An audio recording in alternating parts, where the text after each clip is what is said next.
YCP party నాయకుల మీద దాడులు జరుగుతున్నాయి అంటూ వైసీపీ పార్టీ వాళ్ళు చెప్తున్నారు. ఏమంటారు మీరు? ఏమండి, వైసీపీ నాయకుల మీద దాడులు అనేది చాలా తప్పుడు మాట. అది వాళ్ళు ఇంతకన్నా భయంకరంగా చేశారు గతంలో. అలా అని చంద్రబాబు కూడా అని ఉంటే వాళ్ళు ఊహించిన విధంగా ఈ రాష్ట్రం వదిలి వెళ్ళిపోవాల్సిన పరిస్థితి ఉండేది. కానీ ఎక్కడికక్కడ పై స్థాయి నాయకులు ఆగండి తప్పు, ఇట్లాంటివి మనకొద్దు, ముందు మనకు పెట్టుబడులు రావాలి. రాష్ట్రంలో శాంతి భద్రతలు బాగుంటేనే పెట్టుబడులు వస్తాయి. కాబట్టి ఇట్లాంటివి వద్దు. చట్ట ప్రకారం ఎటువంటి చర్యలు తీసుకోవాలో అట్లాగే తీసుకుందాం. కానీ ఇట్లాంటివి మాత్రం వాళ్ళు ప్రోత్సహించట్లా. ఇవన్నీ కూడా వీళ్ళు చిన్నదాన్ని పెద్దాన్ని భూతత్వంలో పెట్టి చూపించి ప్రచారం చేసుకుంటున్నారు తప్ప ఏమీ లేదు. తర్వాత భవిష్యత్తులో ఏ విధంగా చేస్తే బాగుండేది, ఏదైనా నిర్ణయం తీసుకోవాలని మీరు అనుకుంటున్నారా? లేదండి, ఆయనకి ఒకళ్ళు చెప్పాల్సిన పని లేదు. మేనిఫెస్టోలో చెప్పిన విధంగా ఆయన హామీల్లో ఖచ్చితంగా అమలు చేస్తారు. గతంలో కన్నా కూడా ఇప్పుడు చాలా 100% అమలు చేసే అవకాశం ఉంది. ఎందుకంటే ప్రజలు ఎప్పుడూ లేనంత స్పష్టమైన మెజారిటీ ఈ రాష్ట్ర ప్రభుత్వానికి, ఈ కూటమికి అప్పచెప్పారు. దాన్ని ఖచ్చితంగా వీళ్ళందరూ కూడా 100% అమలు చేస్తారు. ఆ నమ్మకం నాకైతే ఉంది. సరే, ఈ నెల రోజుల్లోనే బాగా దాడులు చేస్తున్నారు వైసీపీ పార్టీ వాళ్ళ మీద, వైఎస్ఆర్ విగ్రహాలు తగలబెడుతున్నారంటూ వైసీపీ పార్టీ వాళ్ళు చెప్తున్నారు. నిజంగా అలాగే ఉందా?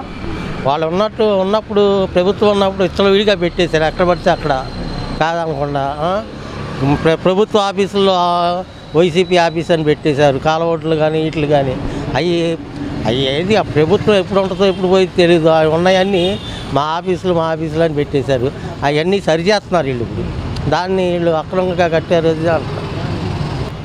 వైసీపీ పార్టీ వాళ్ళ మీద దాడులు జరుగుతున్నాయి అంటూ పార్టీ వాళ్ళు చెప్తున్నారు. వైసీపీ పార్టీ వాళ్ళు ఏమంటారు మీరు? అవి దాడులు జరగడం కాదండి, అవి అందరికీ బాధ కలిగింది. ఏదో కొద్ది గొప్ప మాట్లాడతారు అంతేగాని దాడులు జరగవు. దాడులు జరగవద్దని చెప్పాడు కదా చంద్రబాబు నాయుడు గారు. దాడులు కూడా చేయొద్దు, వాళ్ళ మీద ఇటు పరిస్థితులు వాళ్ళని ఏమీ చేయొద్దు. ఇప్పుడు మాత్రం నిదానంగా దాన్ని ఏదైనా కోర్టుకు తెప్పి తేల్చుకుందాము, ఏదైనా తేడాలు ఉంటే అని చెప్పి అన్నారు. మరి ఇప్పుడు జగన్మోహన్ రెడ్డి గారు మళ్ళీ జనాల్లోకి వచ్చేటువంటి అవకాశం ఉందంటారా? జనాలకు వచ్చినా ఇప్పుడల్లా ఆయన పుంజుకునే అవకాశం లేదు. ఆయన చేసిన పనులు గట్టిగా లేవు. అందువలన జనాలకి ఇబ్బంది కలిగి ఓటు మారిందండి, ఓటు హక్కు. అందువలన జగన్మోహన్ రెడ్డి ఎప్పుడే రాలేరు. ఆయన మార్పు తెచ్చుకొని రావాలన్నా కూడా కష్టమే. ఈ ప్రభుత్వం గట్టిగా పనిచేసిందంటే రేపు వచ్చేదానికి కూడా మళ్ళీ ప్రభుత్వం ఇది వస్తుంది, గ్యారెంటీ జరుగుతుంది. ఉచిత ఇసుక అని చెప్తున్నారు. ఇప్పుడు వచ్చిన అది అందుతుందా? ఇస్తున్నారు, జరుగుతుంది. కాకపోతే ఆయిల్ ఖర్చులు మరి అవన్నీ ఇవ్వాలి కదా, అవి తీసుకుంటే ఇసుక మాత్రం రేటు లేదు, ఇస్తున్నారు. బాగా చేశారనుకుంటున్నారా? బాగా చేస్తున్నారు కూడా. పవన్ కళ్యాణ్ గారు మంత్రిగా డిప్యూటీ సీఎంగా ఉన్నారు. ఆయన ఎలా పనిచేస్తున్నారు అనుకుంటున్నారు? ఈ నెల రోజులు ఎలా చేశారు?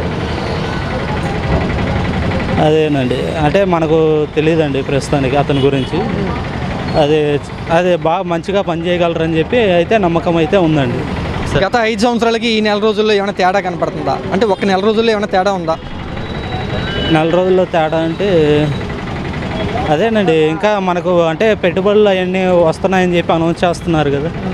ఇంకా ఆ పరంగా చూసుకుంటే ప్రాజెక్ట్స్ అవి వస్తున్నాయని చెప్పి మనకు తెలుస్తుంది.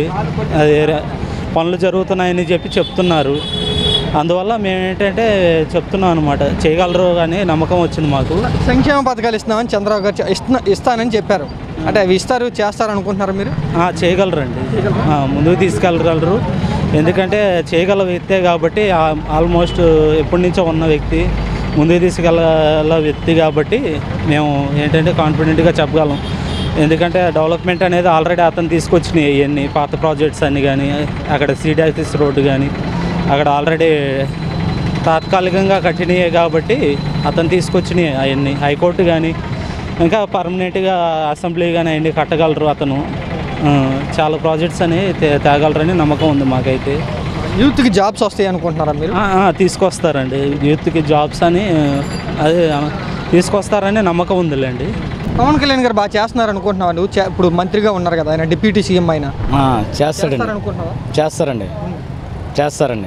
ఎందుకంటే ఇక్కడ ఎవరో పైపుల్ రోడ్డు కాడ సీఎం ఆమె ఎక్కదు కదా, ఆమె ఎక్కినప్పుడు ఆమె చేస్తుందని చెప్పచ్చు. ఆమె దా పని చేస్తుంది, ఎవరిదా పని చేస్తారండి. ఎందుకంటే పవన్ కళ్యాణ్ గారు అంటే మాకు అభిమానులు ఉన్నారు కానీ గెలిచే లెక్క అని చేసే లెక్కే మేము చెప్పేది అదే. ఇంకా పథకాలు ఇస్తామని చంద్రబాబు గారు చెప్పారు ఎలక్షన్ టైంలో, అవి తొందరగానే అమలు చేస్తారనుకుంటున్నావా? చేస్తారండి. ముందు అమరావతి రావాలి కదా సార్, అమరావతి ముందు రావాలి. అమరావతి ముందు అయితే 10 మంది బతకచ్చండి, లక్షల మంది బతుకుతారండి. అమరావతి అయితే లక్షల మంది బతుకుతారు. అంతే కానీ సార్ వాళ్ళని తప్పనకూడదు, వీళ్ళని తప్పనకూడదు. చేస్తారు రాజధాని అనుకుంటున్నావు చంద్రబాబు గారు?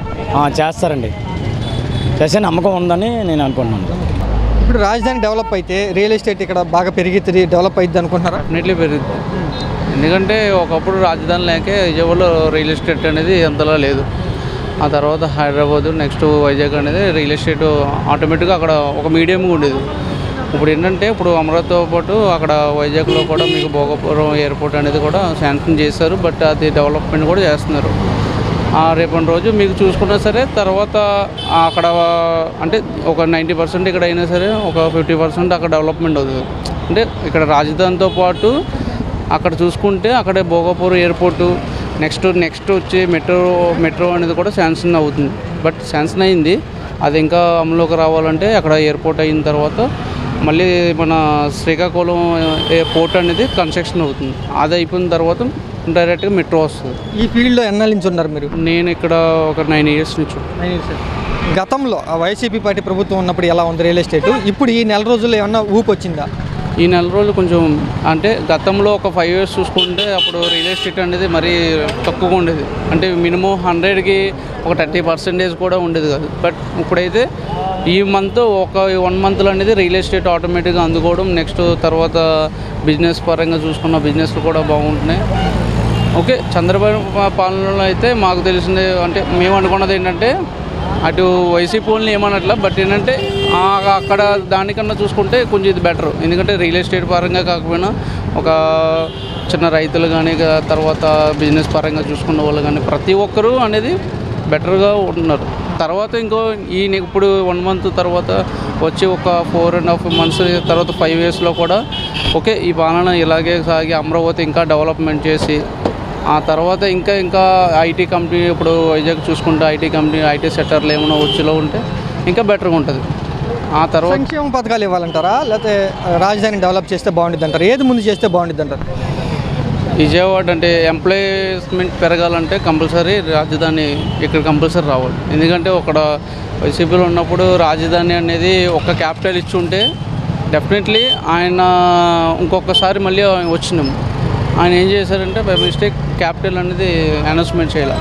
ఆ క్యాపిటల్ రాకపోవడం వల్ల ఇటు ఈయన ఒక్కసారి